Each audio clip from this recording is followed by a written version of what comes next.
नमस्ते बच्चों। बच्चों, पिछली कक्षा में हमने प्रत्यय पे चर्चा की थी, लेकिन उसकी कुछ बातें रह गई थी, तो आज देखते हैं इसके आगे। मैं पिछली कक्षा में एक प्रत्यय की चर्चा कर रहा था और बता रहा था कि इसकी क्या क्या विशेषताएं हैं, इसको जोड़ने में किन किन बातों का ध्यान रखना है। तो आइए देखते हैं। और हम चर्चा कर रहे थे वो था अगर ऊकारांत शब्द है उसमें एक प्रत्यय कैसे जोड़ा जाता है। और मैंने जब बताया था कि एक प्रत्यय जुड़ता है तो इसमें दो स्तरों पर परिवर्तन होता है। एक जो निकट की ध्वनियां अर्थात इसमें जो मिलना होता है, और एक दूसरा जो है इसका जो प्रारंभिक वर्ण है, जो पहला वर्ण है, उसमें बदलाव कैसे आता है। तो यहाँ पर अगर ऊ है या फिर ऊ अगर ऐसा है तो जो बदलाव होगा, ये चेंज होगा, वो क्या हो जाएगा, वो औ में बदल जाएगा। ध्यान रखिए, किसमें बदलेगा, औ में बदलेगा। देखते हैं कैसे होगा। यहाँ पर हमने क्या किया, हमने भा किया, भा में औ की मात्रा लगाने का, अगर ऊ और ऊ है तो यहाँ पर ये लगाना है, हम ठीक है, हमने औ की मात्रा लगा दी। फिर हमारे पास क्या लगा है, हमने ये लगा दिया। और हमने क्या कहा था, निकट की ध्वनियों में हमेशा प्रत्यय की मात्रा प्रभावशाली होगी, तो यहाँ पर हमने ला में किसकी मात्रा लगानी है, टी की मात्रा लगानी है। और इस तरीके से एक शब्द बन गया हमारे पास भौगोलिक। भूगोल प्लस इक का मतलब संबंधित, अर्थात भूगोल से संबंधित भौगोलिक शब्द। ठीक है, तो ये रहा। अब देखते हैं अगला शब्द। मान लीजिए यहाँ पर हमारे पास मुख है प्लस इक, यहाँ पर भी देखिए ऊ है, ये देखिए, इसको भी चेंज करते हैं, अर्थात माँ में किसकी मात्रा लगाएंगे, औ की मात्रा लगाएंगे, हमने लगा दी। यहाँ पर हमारे पास खा है, खा में किसकी मात्रा लगाएंगे, ई की मात्रा लगाएंगे। और उसके बाद का है, इस तरह से हो गया मौखिक। मौखिक का मतलब मुख से संबंधित, मुख से जो संबंधित वो बातें हैं वो मौखिक। ठीक है, तो ये था एक प्रत्यय की कुछ खास बातें जहां तक चेंज होता है एक प्रत्यय में आ से लेकर के ऊ तक मैंने आपको बताया, तो इन बातों का ध्यान रखिए। आइए अब देखते हैं कुछ अलग प्रत्यय की बात। जैसे इत होता है, इत, इससे कैसे शब्द बनेंगे, उत्साह प्लस इत, उत्साहित। ठीक है, आगे देखें। जैसे आग, आग भी प्रत्यय है, तैराक। ठीक है, इस तरह से बनेगा। आना शब्द है, आना एक शब्दांश से प्रत्यय, जैसे फिल्माना। ठीक है, बहुत सारे शब्द आप सोचिए इस तरह से। यहाँ पे देखिए चालान भी होगा, यहाँ समझाना भी होगा। तो आप इस तरह से शब्द सोचिए और बनाइए। फिर आगे देखते हैं, एक शब्द है आइन, इसका भी इस्तेमाल बहुत तेज से होता है, जैसे पंडिताइन, फिर ठाकुराइन। ठीक है, इस तरह से एरा शब्द होता है, लुटेरा, चचेरा, ममेरा। ये संबंध के लिए संबंधवाची प्रत्यय है। ठीक है, ये और देख लीजिए, जैसे कार, फिल्मकार, चित्रकार, पत्रकार। अब देखिए यहाँ पर आप कुछ भी जोड़ेंगे तो उसको आपको अलग से नहीं जोड़ना पड़ेगा। क्या, क्यों ऐसा होगा, जैसे देखिए फिल्म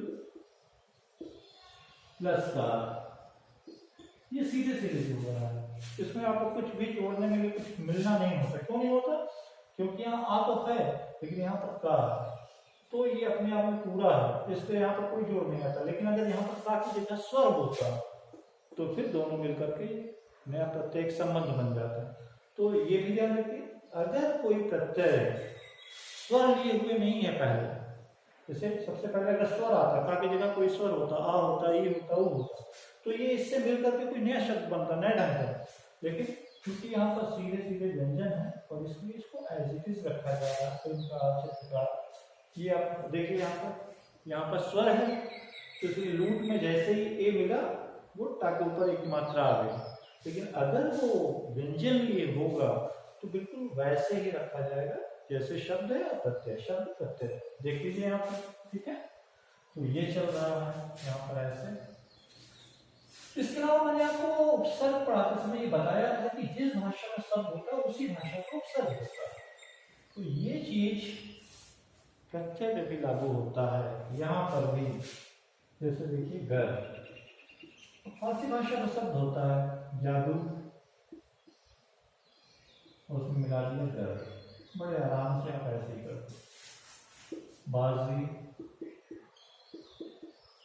घर, कोई दिक्कत नहीं, ठीक है। यहाँ पे आप देख रहे हैं बिल्कुल वैसे ही होगा, कोई इसमें बदलाव होने की जरूरत नहीं है। तो इस तरह के जो है प्रत्यय जुड़ते चले जाते हैं। बदलाव जो होगा वो वहीं पर होगा जहां पर पहला शब्द स्वर है। अगर यहाँ पर प्रत्यय में पहला शब्द व्यंजन है तो बिल्कुल जैसा है शब्द के साथ वैसे ही जुड़ेगा, कोई बदलाव नहीं होगा। लेकिन जैसे ही ये पहला वाला वर्ण स्वर हो जाएगा वो उसके साथ क्रिया करके कुछ अलग शब्द जुड़ के बनेगा। तो वो ध्यान रखिए आप। बस प्रत्ययों में यही खास बात है और कोई खास बात नहीं है कि जो बताई जाए। यहाँ पर एक बात और देखने के लिए वाली बात है, जैसे कुछ धातुएं होती हैं जो जैसे याद रखिए यहाँ, जैसे जा, जा का मतलब होता है जन्म लेना। क्या होता है? जन्म लेना।